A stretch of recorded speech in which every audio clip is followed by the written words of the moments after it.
How are you tonight? That was good. Inside the event, the two planted kisses on each other in a selfie video. Honey, put the kettle on and clear your schedule, because we are diving deep into one of the most confusing, fascinating, and oddly wholesome post-breakup sagas in Hollywood history. You know the drill. Usually, when a pop icon speaks out about an A-list actor ex-boyfriend 5 years later, we are bracing ourselves for lawsuits, restraining orders, or at the very least, some lethal shade thrown on Instagram. But today, we are looking at Jessie J and Channing Tatum, a couple that felt like a fever dream when they first got together, and feels even more surreal now that we know what's really going on behind closed doors. Jessie J has finally broken her silence about where she stands with the Magic Mike star half a decade after they called it quits, and let me tell you, the details are juicier than a fresh tabloid scandal. She didn't just give a vague PR answer, she opened the vault on their private conversations, her new music that explicitly references him, and the brutal reality of dating one of the world's most desired men when you are a superstar in your own right. We're talking about identity crises, savage lyrics, and the audacity of playing a breakup song for the person you wrote it about while sitting right next to them. Buckle up, because this story is a roller coaster. Let's rewind for a second to set the stage. Remember 2018? Channing Tatum had just split from Jenna Dewan, leaving the internet in shambles, and suddenly, he's spotted playing mini-golf with British vocal powerhouse Jessie J. It was the crossover episode nobody expected. We all thought it was a rebound fling, but then it turned into a year-long romance, then a breakup, then a reconciliation, and finally, a permanent split in 2020. Since then, it's been radio silence. Until now.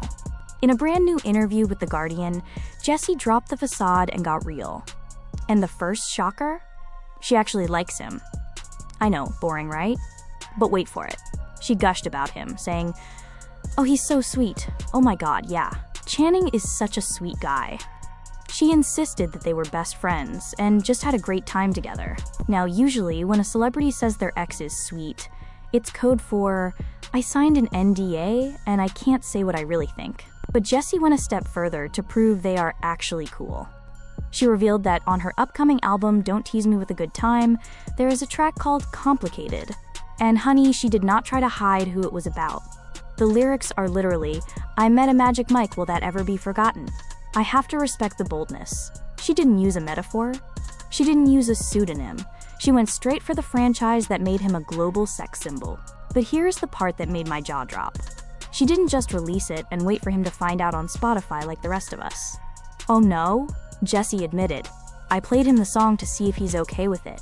Can you imagine the level of confidence you need to have to invite your ex-boyfriend over, sit him down, and say, "Hey, listen to this banger I wrote about how complicated our relationship was," and just stare at him while it plays? That is main character energy. And the wildest part? She said he was okay with it. He gave his blessing.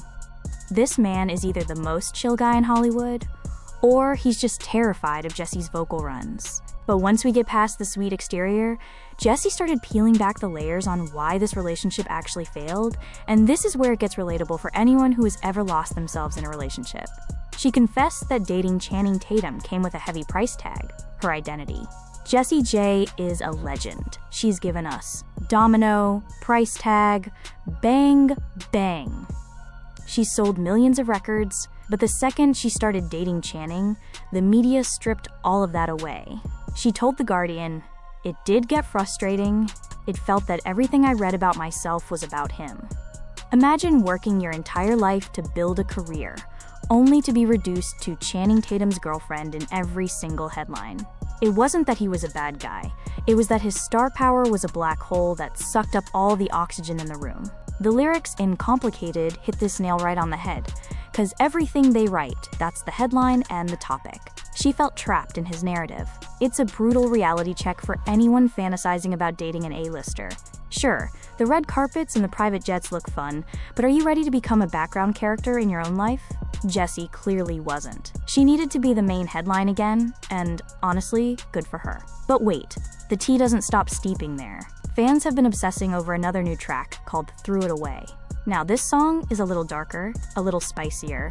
It features the lyrics, "Don't you dare rewrite the story / I'm the beauty, you're the beast." Naturally, the internet detectives went into overdrive. Is Channing the beast? Is she calling him a monster? When pressed about it, Jessie gave us a little smirk and confessed, "Yeah, I reckon there's probably a little bit of that in there." Boom! Shots fired. But before the tabloids could run with the Jessie hates Channing narrative, she pivoted. She explained that while there might be a dash of Tatum in the mix, the song is actually a savage roast of the entire Los Angeles dating scene. She painted a picture of LA men that is honestly hilarious and tragic. She talked about guys saying, "Yeah, ride on my motorbike and I'll show you around," only to drop you off and ghost you the next day. It's the classic soft boy aesthetic, the motorcycle, the brooding vibe, the empty promises. She called it the negative of LA. And let's be real, Channing is definitely a motorcycle guy. So while she says it's about lots of men, the shoe definitely fits a certain Magic Mike star. It's fascinating to look at where they both are now, 5 years later. The tables have turned in the most unexpected way. Jessie J seems to have truly moved on and found the peace she couldn't find in Hollywood. She's dating pro basketball player Channing Tatum, and they welcomed their son Sky back in May 2023. She's glowing, she's a mom, and she's releasing music on her own terms. On the flip side, Channing's love life has been a bit more chaotic.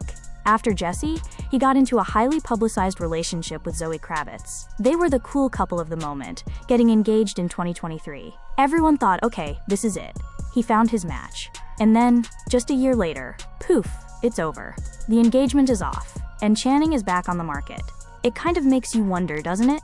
Jessie hinted that they tried to reconcile back in the day but realized they were, quote, better off as friends. Maybe she saw something the rest of us didn't. Maybe she realized that the Magic Mike lifestyle isn't built for the long haul. Or maybe, just maybe, she realized that being a beauty requires a beast that doesn't need to be the center of attention all the time. This interview is a masterclass in how to handle an ex. Jessie didn't play the victim, but she didn't pretend everything was perfect either. She acknowledged the sweetness, the friendship, but also the frustration and the erasure of her identity. She reclaimed her narrative. By putting him in her song and making him listen to it, she took the power back. She is no longer just a headline attached to him. She is the writer of the story. So what does this tell us about the industry? It tells us that love in the spotlight is a battlefield. It tells us that even the sweetest guys can inadvertently overshadow the women they love just by existing.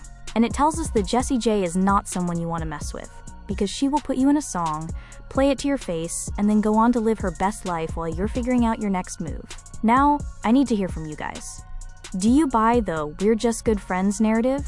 Or do you think playing a breakup song for your ex is a subtle form of torture? And what do we think about the Beauty and the Beast lyric? Was that a low blow or fair game? Let me know in the comments below. And if you enjoyed this piping hot tea, make sure you hit that subscribe button, because Hollywood never sleeps, and neither do we. Until next time, keep your standards high and your playlists petty.